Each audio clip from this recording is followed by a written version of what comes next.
宝岛 IC 哦，它是我们台湾3立电视台呢，他们自制的一个儿童节目。同时，因为儿童节目里面也需要一些吉祥物，所以说这次算是台湾在文创这个领域呢，第一次就是台湾的电视台跟台湾自己的国内漫画家。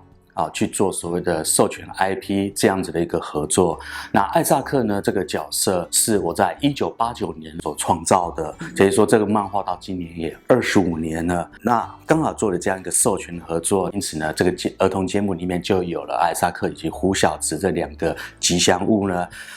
它是制作成大布偶，跟着主持人到处去旅行，这是一个部分。那另外一个部分比较特别的是，每一集会有一个3分钟的动画。那这3分钟的动画就是利用这2个吉祥物，然后跟搭配节目的内容，做各种每一集不同故事的旅行。也因为这样，就做成这样一个合作。我在制作模型等等呢，素材基本上还是运用是 3D Studio Max。那 2D 的素材的处理，那当然是用 Adobe 的 Photoshop， 这没有问题。也就是 Autodesk 的 3D Max 跟Adobe 的 Photoshop， 这是基本上创造素材的部分。好，那当然接下来的问题就是在编辑的部分了。那编辑的部分，其实我现在遇到了一个问题，就是说 ，OK， 这动画呢，因为它是有语音的。那他必须要做对嘴、对表情，因为一方面也是因为他是卡通的人物的话，用一般3D 的模型去处理它，我又觉得有点失去我原本卡通的味道。所以呢，很特殊的3D 的模型上面脸其实是完全是2D 贴图，但是2D 贴图如何让它能够又对嘴、对表情，因为刚好符合整个节目里面的需要，所以我那时候就想到了 Revolution 里面的 CreateTalk。那其实我本身是 CreateTalk 的那个爱用者，因为我从 CreateTalk 一代的时候我就很喜欢它，因此我就用了这样一个技巧，把 3D 模型脸的贴图在 CreateTalk 里面，把语音全部给它，把整个表情变成影片的贴图贴在模型脸上，那这样子就完全可以符合它的表情，还有它的嘴型。所以呢，我运用了这样子 CreateTalk 2D 的卡通角色表情的演出，它让我觉得说它比原本全 3D 更有原本的卡通味。那再来就是 3D 的部分，我选择了 iClone。但是呢，我这一次是 iClone 5、iClone 5跟 iClone 6的运用 ，iClone 5、iClone 6的混合运用，因为有些 iClone 有的iClone 5有的功能呢 ，iClone 6并还没有 support， 比如说 Mockup 就是动作捕捉的部分这个其实帮了我蛮多的忙，也就是我今天角色好了。但是我要动，那虽然说iClone 里面本身呢很庞大的动作以及动作的混合，可以让我快速的在里面去处理庞大的演出。那不足的地方怎么办？我家里可没有那个100万级的动作捕捉，所以呢 iClone 其中一个外挂的软体 Mockup 呢，就帮了我蛮大的忙。然后就一边听声音，一边自己就开始演。对，那你把整个大动作都演完了之后，所以我在 iClone 5呢，把这个动作呢混入到 iClone 6去做微调跟修正。所以因为这一块在调整动作这部分省了非常多的时间，所以呢，我就用 CTA， 然后把算出来的影片利用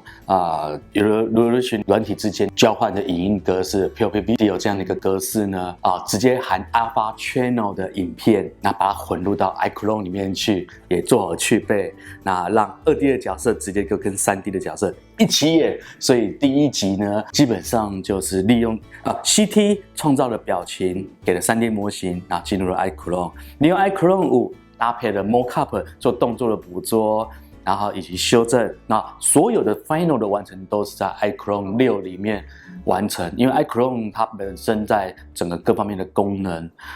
都比较完整。我们系上其实是分2个组的一个是动画组，一个是游戏组。游戏组的话，所学的是 Autodesk 的 3D Studio Max， 那主要是在游戏的部分的运用。那我本身是游戏组的老师，这也就是为什么我会当初在动画这个部分选择了就是 iChrome 来去搭配的一个重要的一个点，原因就是说我们游戏组的学生所制作的模型的素材是完全针对游戏美术的所用的规格不管是我们有所运用的 engine， 不管是Unity， 不管是 Unreal 等等任何的 3D engine， 那我们呢所学的是这样子的一个美术的规格。那其实我当初会看上 iChrome， 也是因为说，我们的学生呢在做完游戏的时候，其实已经几乎没有多余的力气再去制作游戏的开场或者其他的动画。对，因为我们系上的安排是小组制，所以一组的人员顶多就是最多只能5个人。因此他们这5个人完成整个游戏的之后，就是本身游戏本体之后，其实他们已经没有太多的时间可以再去为他特别制作他的开场动画、结束动画或者串场动画。那我那时候在思考的时候说，如何有什么样的方法，可以运用他们原本所做的素材，但是又可以让他们呢 loading 比较轻，可以快速的去生成这个动画。当然，你直接在引擎里面去演也是 OK， 但是如果你这个动画的规模比较大、比较复杂，那 real time 及时的去跑，其实也是一定是跑不动的。有时候还是必须要是一个影片才行。但是呢，依照他们的这些东西，如果我们在传统在3D Studio Max 里面去算图、去 rendering 的话，那其实也是非常的耗时，而且最主要是你调整整个动画，涵盖的动作，涵盖了很多的东西 ，particle system 等等很多的东西，那时间很少的情况之下是很难完成的。所以那时候我看上了 iChrome 的原因，是因为iChrome 其实说真的，说它是个动画软体嘛，其实我一直觉得它那是表面它骨子里根本就是一个 3D 的 game engine 因为它所有的相关的都是 real time 的，对 real time 的，所以 real time 它因此呢，也就表示说它所吃的美术格式是完全是 for game 所使用的。那也因为这样子，就是比如说，今天我们游戏组的学生所做出来 for game engine 所用 3D 所有的这些物件，都是直接可以完美的移到 iChrome 里面去演出。因为大家吃的其实说的就是 FBS 这个共通的转换格式，那这可以让同学呢，就是不用再去花时间做转换，那并且利用 iChrome 的功能，快速的去做出各式各样的一个动画的处理。在这门课里面是学生如何创造模型如何搭配 iChrome， 如何搭配 Mockup， 如何搭配 3D Change， 再混合完回来之后，我们要用到我们的 Game Engine， 或者回到我们的 3D Studio Max 继续再做后置处理。所以其实这个课里面是做这样子的一个组合在制作的。而我的另外一门课影像处理呢，它是纯2D 制作的，教学生使用 Adobe 的 Photoshop， 有时候会教学生，我们来画个卡通人物的脸，或者是画一个写实的脸，但是画完之后就觉得闷了，就是画了一个角色之后，那就没了。所以呢，我会在课程的最后呢，导入 CT 跟 CTA， 让你的平面角色活起来，对，然后让你的角色动起来。那也刚好趁这个时候，让学生自己学，帮你的角色配音吧。你的配音配得好不好？角色